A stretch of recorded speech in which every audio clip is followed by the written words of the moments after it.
Akashvani Adilabad 100.2 FM మనస్సు నిండా.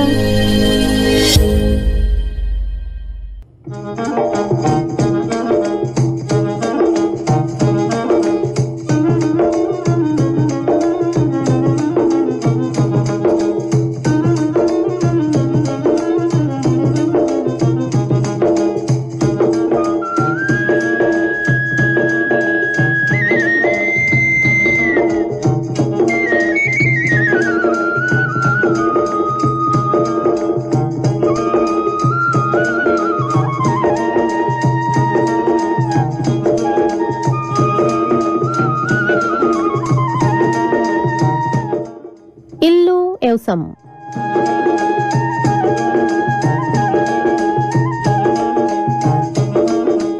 వ్యవసాయదారుల కార్యక్రమం ఇది.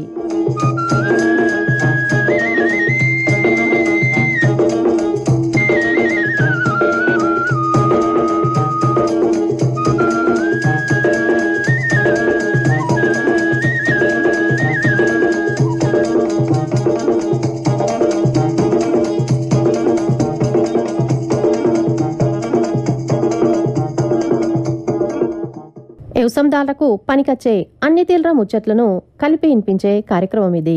ఆదిలాబాద్ జిల్లాలోని భూముల్లో ఆధునిక వ్యవసాయానికి కావలసిన స్పష్టమైన ఖచ్చితమైన వైజ్ఞానిక పరిజ్ఞానాన్ని అధికారులు శాస్త్రవేత్తల సలహాలను ముచ్చట రూపంలో అందించే కార్యక్రమం. ఇయలటి కార్యక్రమంలో ఖరీఫ్ పంటల సాగుకు నేలల తయారీలో మెలకువలు ఆదిలాబాద్ వ్యవసాయ కళాశాల ప్రొఫెసర్ డాక్టర్ కె భానురేఖతో ముచ్చట వింటారు. వాతావరణం జిల్లాలో వాతావరణం ప్రధానంగా ఎండగా ఉన్నది. గాలిలో తేమ 27%, గాలి గంటకు 6 కిలోమీటర్ల వేగంతో వీస్తుంది. ఎక్కువ ఉష్ణోగ్రత 42 డిగ్రీల సెల్సియస్గా, తక్కువ ఉష్ణోగ్రత 26 డిగ్రీల సెల్సియస్గా నమోదైంది. ఇంతకు మించి వాతావరణంలో చెప్పుకోదగ్గ మార్పులేమీ ఉండబోవు. వాతావరణ సూచన అది. ఇది 100.2 FM మనస్సు నిండా. మీరు వింటున్నది ఇల్లు వ్యవసం. ఇయలటి మార్కెట్ ధరలు ఆదిలాబాద్లో ఈ విధంగా ఉన్నాయి.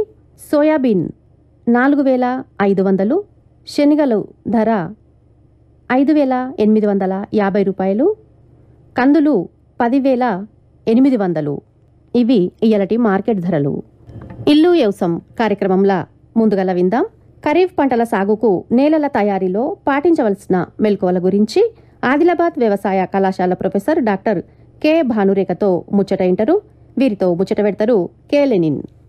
ఖరీఫ్ సాగుకు శ్రీకారం చుట్టే ముందు అసలు మనం చేస్తున్న పంటలకు అనుకూలంగా నేలను ఎట్లా తయారు చేసుకోవాలి, ఈ నేల తయారీలో ఎలాంటి మెళకువలు పాటించాలి, ఈ విషయాలను గురించి తెలియజేసేందుకు ఇవాళ మన స్టూడియోలో ఆదిలాబాద్ వ్యవసాయ కళాశాల ప్రొఫెసర్ డాక్టర్ కె భానురేఖ గారు ఉన్నారు. వారిని అడిగి తెలుసుకుందాం. నమస్కారం మేడం. నమస్తే అండి. అయితే ముందుగల్లా ఈ నేలల తయారీ గురించి చెప్పండి. అందులో ఏమైనా రకాలు ఉన్నాయా, ఉంటే ఆ రకాల గురించి చెప్పండి. మనము ఆదిలాబాద్ జిల్లా చూసుకున్నట్లయితే అండి, మనకి ఖరీఫ్ కాలంలో సామాన్యంగా సాగు చేసే పంటల్లో ముఖ్యమైనవి ప్రత్తి, అలాగే సోయా చిక్కుడు, కంది, మరియు కొంత విస్తీర్ణంలో మనకి అక్కడక్కడ మొక్కజొన్నను కూడా సాగు చేసుకుంటున్నాం. మనం ఈ నేల తయారీ లేదా దుక్కి తయారీ అనేది సాధారణంగా కొన్ని ఫ్యాక్టర్స్ మీద ఆధారపడి ఉంటుందండి. అక్కడున్న నేలల్ని బట్టి, అలాగే వర్షపాతాన్ని బట్టి, తర్వాత పంటల యొక్క వేరు వ్యవస్థని బట్టి ఆధారపడి ఉంటుందండి. అలా చూసుకున్నట్లయితే మనకి మామూలుగా ఈ ఏప్రిల్ మే మాసంలో కురిసే సమ్మర్ షవర్స్ అంటాం అనమాట, చిరుజల్లులు. బరువు నేలలు అయితే గనక లోతు దిక్కు తీసుకోవాలి, ఎందుకంటే అవి ఎక్కువ తేమ నిలుపుకునే శక్తి కలిగి ఉంటాయి. ఉదాహరణకి మనం చూసుకున్నట్టయితే పైన చేసుకునే ఏదైతే దుక్కు ఉంటుందో షాలో టిల్లేజ్ అంటాము, అది 10 నుండి 15 సెంటీమీటర్ల వరకు చేసుకుంటారు. అలాగే మీడియం టిల్లేజ్ మధ్యస్థంగా 25 నుండి 30 సెంటీమీటర్ల వరకు. అదే ఇందాక చెప్పుకున్నట్టు మనం కొంచెం లోతుగా వేరు వ్యవస్థ ఉన్న పంటలకైతే ప్రత్తి, కంది అలాంటి వాటికి 60 సెంటీమీటర్లు దాటి కూడా మనం చేసుకున్నట్లయితే మనకి నీరుని నిలుపుకునే శక్తి ఈ బరువైన నేలలకు ఉంటుందని, కాబట్టి డీప్ టిల్లేజ్ చేసుకుంటే బాగుంటుంది. సాధారణంగా ఖరీఫ్ లో సాగు చేసే పంటల్లో ఎక్కువ విస్తీర్ణంలో సాగయ్యే పంట ఈ ప్రాంతంలో పత్తి. మరి ఈ పత్తి పంటకు నేలని తయారు చేసేటప్పుడు ఏ విధమైన పద్ధతిని అనుసరించాలి, ఎలాంటి పద్ధతులు ఉన్నాయి, వాటి గురించి చెప్తారు. ఇందాక మనం చెప్పుకున్నట్టు ప్రత్తి అనేది దీర్ఘకాలిక పంట, అలాగే దాని వేరు వ్యవస్థ చూసుకున్న చాలా లోతుగా ఉంటుంది. దాదాపు మనకి మంచి నేలలు అయితే 1 మీటర్ దాటి కూడా ఉంటుంది. ఈ దీర్ఘకాలిక పంట పైగా వేరు వ్యవస్థ చాలా లోతుగా ఉంటది గనక, పైగా బరువు నేలలు. ఈ డీప్ టిల్లేజ్ అనేది చేసుకున్న తర్వాత మనము వేసుకునేటప్పుడే అంటే నేల తయారీ అప్పుడే కొంచెం మనం బోదెలు సాళ్ళలాగా వేసుకున్నట్లయితే, అలాగే మన కాలువలు కూడా ముందుగానే చేసుకునేటప్పుడు తీసుకోవాలి. అధిక వర్షపాతం వచ్చినప్పుడు మనకి నీరు తీసేసే విధంగా ఉంటది. అదే బెట్ట పరిస్థితుల్లో అయితే మనకు కొంచెం ఆ కాలువల్లో తేమ ఉండి పక్క వరుసలకి కొంచెం తేమను అందించే విధంగా ఉంటదండి. వీటిని మనం జాగ్రత్తగా గుర్తుపెట్టుకుని చేసుకోవాలి. ఇక పత్తి తర్వాత స్థానం ప్రధాన పంటలో సోయా చిక్కుడుకుంటది. అంటే రెండవ అతి ఎక్కువ విస్తీర్ణంలో సాగు చేసే పంట ఇది. మరి ఈ సోయా చిక్కుడు విషయంలో ఈ పంట సాగుకు నేలల్ని ఏ రకంగా తయారు చేయాలి, ఈ నేలల తయారీలో ఎలాంటి మెళుకువలు పాటించాలో చెప్తారా?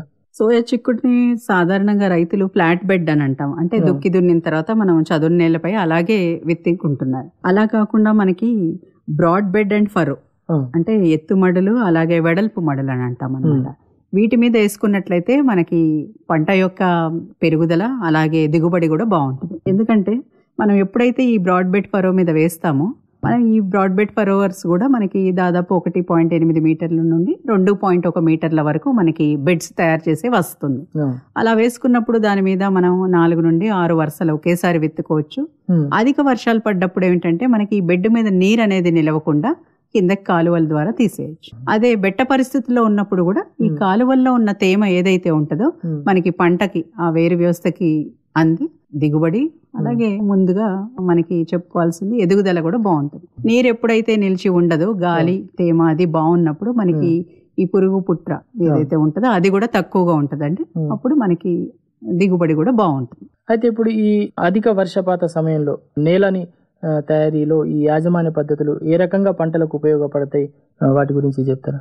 మనం నేల గనక చూసుకున్నట్టు ఎక్కువ శాతం మనకి ఆదిలాబాద్ జిల్లాలో చెప్పుకున్నట్టు బరువు నేలలు ఉన్నాయి.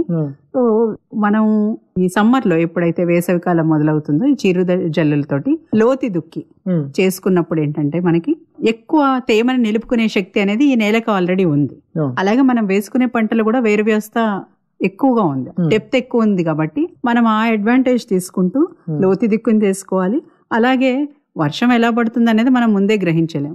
ఆ కాలువలు అనేవి కూడా ముందుగానే తీసుకుని చేసుకోవడం వల్ల ఏంటంటే మనం ఆ మురుగు నీరు అనేది నిలవకుండా రోగాలు అనేవి స్ప్రెడ్ అవ్వకుండా ఉంటాయండి. అలాగే ఇందాక చెప్పుకున్నట్టు బ్రాడ్ బెడ్ ఫరో పద్ధతి ఎక్కడైతే అవలంబించగలమో వాటిని చేసుకున్నప్పుడు మనకి దిగుబడి అలాగే ఎదుగుదల బాగుంటుంది. ఇక సాధారణంగా ఈ వాలు అధికంగా ఉన్న ప్రాంతాలు ఉంటాయి కదా, అటువంటి ప్రాంతాల్లో మనం సాగుకు నేలని తయారు చేసేటప్పుడు ఏ విధంగా చేయాలి, ఎలాంటి పద్ధతులు ఉన్నాయో చెప్తారా? ఉమ్మడి ఆదిలాబాద్ చూసుకున్నట్టయితే అండి కొన్ని ప్లేసెస్ లో మనకి స్లోప్ అంటాం వాలు అది ఎక్కువగా ఉంటది. దీనివల్ల ఏంటంటే ఎప్పుడైనా మట్టి కోత అలాగే మనం వేసిన ఎరువులు వేసిన ఏవైతే మందులు ఉంటాయో అవన్నీ మనం వాలుకి అడ్డంగా అని అంటాం. అలా వాలుకి అడ్డంగా దున్నుకోవడం దగ్గర నుండి విత్తనం పెట్టుకోవడం దగ్గర నుండి అలాగే కలుపు తీయడము తర్వాత మందులు పిచికారీ చేయడం ఎరువులు వేసుకోవడం అన్ని కూడా ఈ వాలుకి అడ్డంగా చేసుకోవాలి.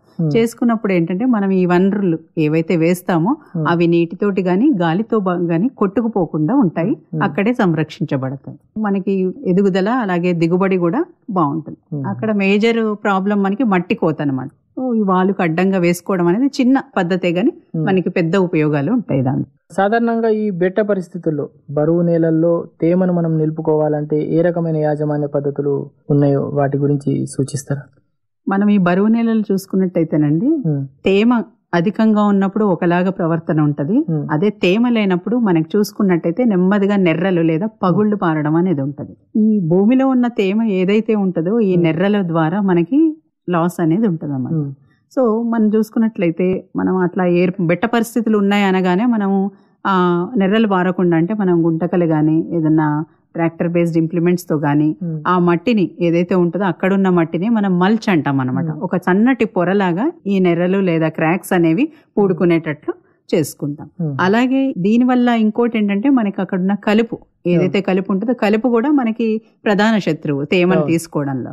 ఈ రెండు విషయాలు మనకి ఈ నెర్రలు అనేవి కూడా క్లోజ్ అవ్వడం సాయిల్ మల్చింగ్ ద్వారా అలాగే ఏవైతే కలుపు ఉందో దాన్ని కూడా సమర్థవంతంగా మనం కంట్రోల్ చేసుకోవచ్చు అన్నమాట. ఇవి మల్చింగ్ అనేది. తర్వాత ఇంకా మనకి ఏదన్నా మనం భూమి లోపల అన్నాం కాబట్టి ఇది లేదా మొక్కలు సరిగ్గా లేదన్నప్పుడు మనకి ఫోలియర్ స్ప్రేయింగ్ అంటాము. యూరియాని ఒక 15 నుండి 20 గ్రాములు మనం 1 లీటర్ కలుపుకొని పిచికారీ చేసుకున్నట్లయితే 2 నుండి 3 సార్లు పంట దశలో 4 వరకు కూడా వెళ్ళొచ్చు. దీని ద్వారా మనం నేలలో తేమేమో ఇందాకటి ద్వారా మొక్కకు తేమ కూడా ఇమీడియట్ గా అందించిన వాళ్ళం అవుతాం. మొత్తం మీద ఈ ఖరీఫ్లో సాగు కోసం నేలల్ని తయారు చేసే క్రమంలో ఇప్పుడు చెప్పిన ఈ మెళకువలతో పాటు భూసార పరీక్ష కూడా ఏమైనా మన నేలల తయారీకి పనికొస్తుందా? అంటే ఇప్పుడు మనం భూసార పరీక్ష అనేది ఏంటంటే మనము ఏదో ఒకసారి చేసేసి అయిపోయిందిలే అని అనుకుంటాం. అట్లా కాకుండా ఏంటంటే మనము రెగ్యులర్ గా చేయించుకోవడం వల్ల, ఎందుకంటే మన పంటలు మార్చినప్పుడు ఒక పంట ఎక్కువగా తీసుకోవచ్చు, ఒక పంట తక్కువగా తీసుకోవచ్చు. అట్లా మనం వేసిన ఎరువుని బట్టి కూడా ఇప్పుడు నేల యొక్క స్వభావం కూడా ఎక్కువ మనం ఇనార్గానిక్ ఫర్టిలైజర్స్ వేసినట్టయితే గట్టి వారిపోవడం, పైన క్షారం అంటే సాల్ట్స్ అనేవి పేరుకోవడం కూడా ఉంటది. అందుకనే మనం సరైన పద్ధతుల్లో ఈ సాయిల్ టెస్టింగ్ చేయించుకుని ఎంత మోతాదులో కావాలో ఎరువులు అంతవరకు వేసినప్పుడు ఏంటంటే మనకి ఆ ఉదజని సూచిక అని అంటాం, అది కూడా బాగుంటుంది. తర్వాత మనకి నేలలో యొక్క సారం కూడా కరెక్ట్ గా ఉండడం వల్ల మనకి ఈ కెమికల్ ప్రాబ్లమ్స్ అనేవి ఉండకుండా ఉంటాయండి. చాలా సంతోషం భానురేఖ గారు. ముఖ్యంగా ఖరీఫ్ కు సన్నద్ధమవుతున్న రైతులు ఎవరైతే వివిధ పంటల సాగుకు సిద్ధమవుతున్నారో వాళ్ళు నేలల్ని ఏ రకంగా తయారు చేసుకోవాలి, ఆ పంటల సాగుకు ఆ నేలల తయారీలో ఎలాంటి మెళకువలు పాటిస్తే పంటలకు మేలు కలుగుతుంది అనే దాని గురించి చక్కగా చెప్పిండ్రు. మరి రైతులు ఈ మెళకువలు పాటించి రానున్న ఖరీఫ్ సాగు కోసం తమ నేలల్ని అన్ని విధాలుగా తయారు చేసుకుంటారని ఆశిస్తూ ఈ చక్కని సమాచారాన్ని తెలియజేసినందుకు మీకు ధన్యవాదాలు. నమస్కారం. నమస్తే.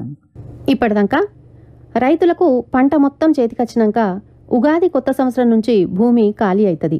మరి ఆ ఖాళీగా ఉన్న భూమిలా మళ్ళా మెరుగైనాక పంటేస్తారు. మళ్ళా పంటలేసే ముందు ఆ భూమిని ఏ విధంగా సిద్ధం చేసుకోవాలా అన్న విషయాలను ఆదిలాబాద్ వ్యవసాయ కళాశాల ప్రొఫెసర్ డాక్టర్ కె భానురేఖతో కె లెలిన్ పెట్టిన ముచ్చట విన్నరు.